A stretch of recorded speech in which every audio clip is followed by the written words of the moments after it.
श्री गणेशाय नमः, श्री सरस्वती नमः, श्री गुरुभ्यो नमः। ओम नमो भगवते वासुदेवाय, श्री कृष्ण शरणम मम। दोस्तों, आज हमारे भागवत गीता का चौथा दिन है और हमने अभी तक 10 श्लोक जो भागवत गीता का है वो कंप्लीट कर लिया है। आगे के अब हम श्लोक शुरू करने जा रहे हैं। जय हो भागवत गीता की, जय हो। दोस्तों, अभी तक जो चल रहा था वीडियो के अंदर, दुर्योधन अपने गुरु द्रोणाचार्य से बातचीत कर रहा है सेनाओं के बारे में, क्योंकि दोनों की सेनाएं आमने सामने है और वीर रचना वो बता रहा है कि भाई ऐसे ऐसे महान वीर योद्धा उस टीम में है और अपने अपने पास जो महावीर योद्धा है वो उनके बारे में बता रहा है। अब दोस्तों, अगला श्लोक आता है 11वां श्लोक। अयनेषु च सर्वेषु यथा भागम व स्थिता भीष्ममेवाभि रक्षन्तु भवन्तः सर्व एव ही। अतएव सैन्य व्यूह में अपने अपने मोर्चों पर खड़े रहकर आप सभी भीष्म पितामह को पूरी पूरी सहायता दे। अब दोस्तों, दुर्योधन अपने गुरु द्रोणाचार्य से बोल रहा है कि भीष्म पितामह अतएव सैन्य व्यूह में अपने अपने मोर्चों पर खड़े हैं, यानी कि अपनी सेना में जो आपने व्यू लगाए हैं वो अपने अपने मोर्चों पर सब खड़े हैं और आप भीष्म पितामह को पूरी पूरी सहायता दें, क्योंकि वो सबसे बड़े हैं। भीष्म पितामह के शौर्य की प्रशंसा करने के बाद दुर्योधन ने सोचा कि कहीं अन्य योद्धा यह न समझ ले कि उन्हें कम महत्व दिया जा रहा है। अतः दुर्योधन ने अपने कूटनीतिक ढंग से स्थिति संभालने के उद्देश्य से उपयुक्त शब्द कहे। दोस्तों, दुर्योधन बहुत चालाक इंसान था, यह आप सभी को अब तक पता लग गया होगा, और उसने अपने चालाकी से भीष्म पिता के शौर्य की भी प्रशंसा की कि भाई कहीं वो बुरा ना मान जाए, या एक तरह से वो बोल सकते हो कि भाई उसको दांत पे वो चढ़ा रहा था। उसने बलपूर्वक कहा कि भीष्मदेव निसंदेह महानतम योद्धा है, किंतु अब वे वृद्ध हो चुके हैं, अतः प्रत्येक सैनिक को चाहिए कि चारों ओर से उनकी सुरक्षा का विशेष ध्यान रखे। गुरु से वो बोल रहा है कि भाई आप अपनी जो अपने सेना के हिसाब है उनको अपने भीष्म पितामह का भी चारों तरफ रख देना, क्योंकि वो अब बूढ़े हो चुके हैं। हो सकता है कि वे एक दिशा में युद्ध करने में लग जाए और शत्रु इस व्यस्तता का लाभ उठा ले। कहीं ऐसा ना हो कि भीष्म पितामह इधर से युद्ध लड़ रहा है और उधर से कोई दूसरा सैनिक आके उन पर आक्रमण ना कर दे। तो वो बोल रहा है कि भाई चारों तरफ से आप उसके रथ के अगल बगल में खड़े रहे और उनका ध्यान रखें। अतः यह आवश्यक है कि अन्य योद्धा मोर्चों पर अपनी अपनी स्थिति पर अड़े रहे और शत्रु को व्यू न तोड़ने दे। भाई अपने अपने मोर्चों पर खड़े रहे भीष्म पितामह के अगल बगल में, और जो शत्रु की जो सेना है उसको व्यू नहीं तोड़ने देना चाहिए। दुर्योधन को पूर्ण विश्वास था कि कहीं कुरुओं की विजय भीष्म देव की उपस्थिति पर निर्भर है। दुर्योधन दोस्तों 2 ही लोगों को नहीं 3 लोगों के ऊपर युद्ध लड़ रहा था, क्योंकि उनके पास इन 3 योद्धाओं के सिवा और कोई ऐसा नहीं था। दुर्योधन के जो 3 महानतम योद्धा थे वे पितामह भीष्म, गुरु द्रोण और कर्ण। ये 3 ऐसे महान योद्धा है, 3 महान योद्धा थे जिनके दम पर दुर्योधन इस महाभारत का युद्ध लड़ने के लिए तैयार हुआ। नहीं, उसको पता है कि अगर मैं अकेला लड़ूंगा तो मेरी एक दिन में हार निश्चित है, क्योंकि सामने अर्जुन जैसा महान योद्धा उस टीम में है, उसके साथ भगवान श्री कृष्ण स्वयं उपस्थित है।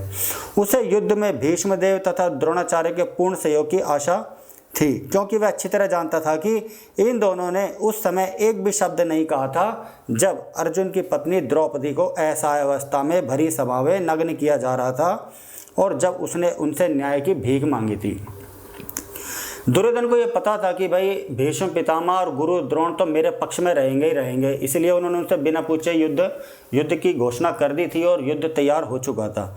उसको इतना विश्वास था क्योंकि जब कौरव पांडवों ने जब जुआ खेली थी, 64 खेली थी, ध्रुत कीड़ा जिसको बोला गया है भागवत गीता के अंदर, तब द्रौपदी को भी दाव पर लगवा दिया गया था। सामने से कहने से ज़बरदस्ती उसको दाव पर लगवा दिया गया था, क्योंकि धर्म के रास्ते पर महाराज युधिष्ठिर चल रहे थे, इसलिए वो पीछे नहीं हटते, इसलिए उन्होंने द्रौपदी को भी दाव पे लगाया था। और भरी सभा में द्रौपदी के बालों को पकड़कर लाया गया था तब, और उसके जो बोला जा रहा है कि भाई उसको नग्न अवस्था में किया जा रहा है, यानी कि चीर हरण उसका किया जा रहा था, तब भी भीष्म पितामह और गुरु द्रोणों ने एक शब्द भी नहीं निकाला।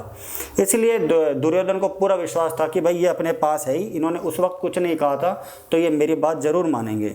यह भी जानते हुए कि इन दोनों सेनापतियों के मन में पांडवों के लिए स्नेह था। और दोस्तों, ये भी हम सभी जानते हैं कि जो गुरु द्रोण हैं और जो भीष्म पितामह है वो पांडवों से प्यार करते हैं, पांडवों के बच्चों से वे अत्यधिक प्यार करते हैं दुर्योधन से ज़्यादा। दुर्योधन को आशा थी कि वे स्नेह को उसी तरह त्याग देंगे जिस तरह उन्होंने धूर्त कीड़ा के अवसर पर किया था। और दुर्योधन ये जानता ही था कि भाई ये मेरे पक्ष में है तो ये अपने प्यार मोहब्बत को भूल जाएंगे और ये मेरे साथ युद्ध करेंगे। तो दोस्तों अभी हम आपको एक बीच में एक टॉपिक से एक बीच में वो कुछ बता देते हैं। श्री कृष्ण और अर्जुन जो थे वो नर नारायण के अवतार थे। हजारों करोड़ों साल पहले अर्जुन और श्री कृष्ण का पहले से ही जन्म हो चुका था, जिनको वो नर नारायण के रूप में उन्होंने अवतार लिए थे। अब महाभारत काल यानी कि द्वापर युग में भी अब श्री कृष्ण और अर्जुन ने एक साथ जन्म लिया है। वो पहले भी एक साथ थे और इस वक्त अब वो मित्र के रूप में उन्होंने जन्म लिया है। और एक बात और हम आपको बता देते हैं कि जो अर्जुन, जो ये सारे पांडवों के बच्चे हैं, ये सब भगवान के अवतार हैं। जो युधिष्ठिर जी थे वो यमराज के अवतार यानी कि धर्मराज के अवतार माने जाते हैं। उसके बाद अर्जुन भीम है, सबसे बड़े युधिष्ठिर जी, उससे छोटे भीम है। भीम पवन पुत्र के अवतार माने जाते हैं यानी कि वो पवन देव के अवतार माने जाते हैं और हनुमान जी के वो भाई भी माने जाते हैं। तीसरा है अर्जुन। अर्जुन दोस्तों भगवान इंद्र के अवतार माने जाते हैं। और जो चौथे पांचवें नकुल सहदेव है वो भगवान अश्विनी कुमार के यानी कि भगवान अश्विनी का अवतार माने जाते हैं। युधिष्ठिर, भीम और अर्जुन ये कुंती के पुत्र हैं। पांडव की दो पत्नी थी दोस्तों, एक का नाम कुंती था, दूसरे का नाम माद्री, दूसरे का नाम माद्री था।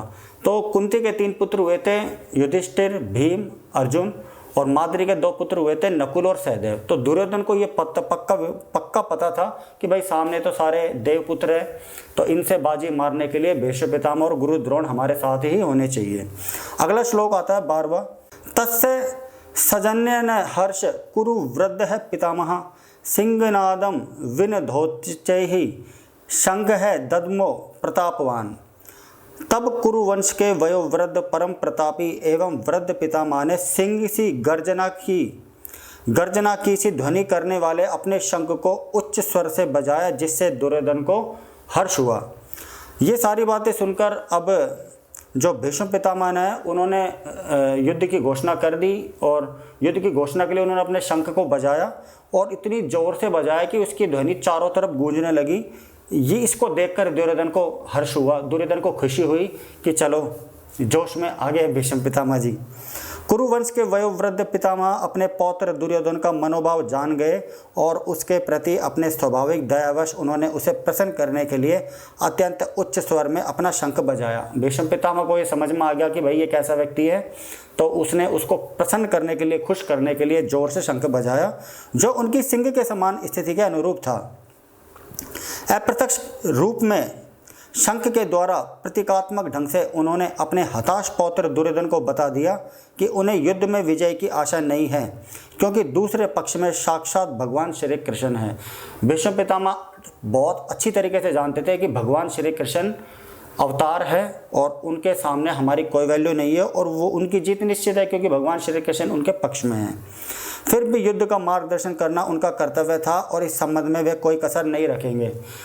ये जो मार्गदर्शन करना उनका कर्तव्य था, क्योंकि दोस्तों सब धर्म के बंधन में बंधे हुए थे और भीष्म पितामह जैसे तो दोस्तों कोई है ही नहीं। वो अपनी प्रतिज्ञा पर अड़ग थे, क्योंकि उन्होंने कौरवों के जो राजा है उनकी सेवा करने की प्रतिज्ञा ली हुई थी और उन्होंने अपने पूरी लाइफ में कभी शादी भी नहीं करी थी और ब्रह्मचर्य का वो पालन करते थे। अगला श्लोक है 13वां। ततः संगाश्य भैर्यश्य पणवान कगो मुखः सह सैवाभ्य हंतः स शब्द स्तु मूलो अभवत्। अगले श्लोक की बारी है। तत्पश्चात शंख नगाड़े बिगुल तुरही तथा सींग सहसा एक साथ बज उठे।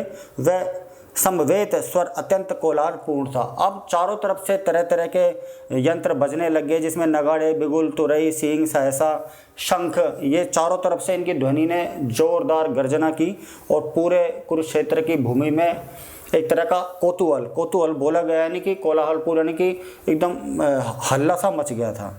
अगला श्लोक आता है 14वां। ततः शैत हर्य युक्ते महति सैनंदने स्थितौ माधव है पांडवश्चैव दिव्यौ शंखो प्रदमतुहु। दूसरी ओर से श्वेत घोड़ों द्वारा खींचे जाने वाले विशाल रथ पर आसीन कृष्ण और अर्जुन ने अपने अपने दिव्य शंख बजाए। अब सामने वाली सेना पर से भी, क्योंकि इधर से इन्होंने शंख की गर्जना करी, तो अब सामने से भी श्री कृष्ण और अर्जुन ने अपने अपने शंख बजाए। भीष्म देव द्वारा बजाए गए शंख की तुलना में कृष्ण तथा अर्जुन के शंखों को दिव्य कहा गया है, क्योंकि भगवान श्री कृष्ण धर्म के पक्ष में थे और सभी जानते थे कि वो भगवान के अवतार है। कुछ लोग नहीं भी जानते थे, दिव्य शंखों के नाद से यह सूचित हो रहा था कि दूसरे पक्ष की विजय की कोई आशा नहीं थी, क्योंकि कृष्ण पांडवों के पक्ष में हैं, जैसा भी अपन ने अभी बात करी थी। जयस्तु पांडु पुत्राणाम येषाम पक्षे जनार्दन है। जय सदा पांडु के पुत्र जैसों की होती है, क्योंकि भगवान कृष्ण उनके साथ है। विजय दोस्तों वहीं पर ही होती है जहां भगवान श्री कृष्ण का पक्ष है, जहां भगवान श्री कृष्ण उनके पक्ष में हैं।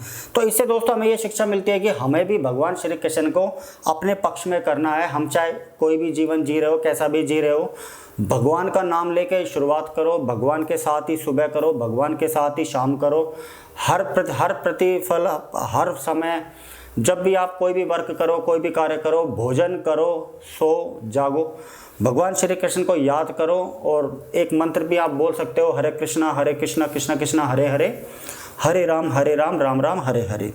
जय श्री कृष्ण बोल के दोस्तों सारे काम किया करो, क्योंकि जिसके पक्ष में भगवान श्री कृष्ण है जीत उसकी निश्चित थी। और जहाँ जहाँ भगवान विद्यमान है वहीं वहीं लक्ष्मी भी रहती है, क्योंकि वे अपने पति के बिना नहीं रह सकती। एक और दोस्तों हमें एक और प्लस पॉइंट मिल गया, जहाँ पर भगवान श्री कृष्ण है लक्ष्मी माता भी उनके साथ साथ है। इससे आप समझ रहे होंगे कि अगर भगवान श्री कृष्ण अपने साथ है तो लक्ष्मी माता स्वयं अपने साथ हो जाएगी और हमें धन संपत्ति की कोई कमी नहीं रहेगी, रुपए पैसों की कोई भी कमी नहीं रहेगी। बस शर्त यह है भगवान श्री कृष्ण अपने ऊपर आशीर्वाद रखने चाहिए। अतः जैसा कि विष्णु या भगवान कृष्ण के शंख द्वारा उत्पन्न दिव्य ध्वनि से सूचित हो रहा था, विजय तथा श्री दोनों ही अर्जुन की प्रतीक्षा कर रही थी। इसके अतिरिक्त जिस रथ में दोनों मित्र आसीन थे वह अर्जुन को अग्नि देवता द्वारा प्रदत्त था, और इससे सूचित हो रहा था कि तीनों लोकों में जहाँ कहीं भी जाएगा वहाँ विजय निश्चित है। दोस्तों अर्जुन के पास कई सारे दिव्य वस्तुएं थी, दिव्य बाण थे, दिव्य, इसमें से एक दिव्य रथ भी था जिसको भगवान अग्निदेव ने अर्जुन को प्रदान किया था। उस रथ में वो रथ सफ़ेद रंग का था, जिसमें सफ़ेद रंग के घोड़े थे जिसको वो खींच रहा था रथ को। और जो अर्जुन का रथ है उसके ऊपर ध्वजा के रूप में भगवान जो बजरंग बली है, हनुमान है, वह स्वयं उपस्थित थे, स्वयं उसके रथ पर वो बैठे हुए थे। और जो अग्निदेव ने जो रथ उनको दिया था उस रथ का नाम है नंदी घोष। नंदी घोष दोस्तों उस रथ का नाम है जो भगवान अग्निदेव ने अर्जुन को प्रदान किया था। और वो रथ पर बैठकर जो भी युद्ध करेगा, जहाँ पर भी अर्जुन युद्ध करने जाएगा उसकी विजय निश्चित है, ऐसा अग्निदेव ने भी उसे आश्वस्त किया, उसे एक तरह का वरदान दिया कि भाई जिस रथ पर आप इस रथ पर जो भी युद्ध करोगे आपकी विजय निश्चित है। तो दोस्तों आज हमारे 3 श्लोक कंप्लीट हो चुके हैं और शायद वीडियो भी अपनी बन चुकी है 10, 12, 15 मिनट की।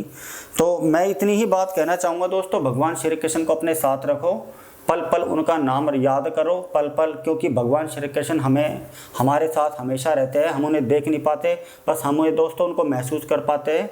महसूस करने के लिए भी हमें उनके द्वारा बताए गए जो कार्य है वो करने होते हैं, तब हमें एहसास होता है कि भगवान हमारे साथ है। तो भगवान श्री कृष्ण को प्रसन्न रखो, तभी आपका फ़ायदा है, तभी आपका लाभ है। और भगवान श्री कृष्ण अगर साथ है तो वो जीते जी और मरने के बाद भी हमारा उद्धार करते ही है।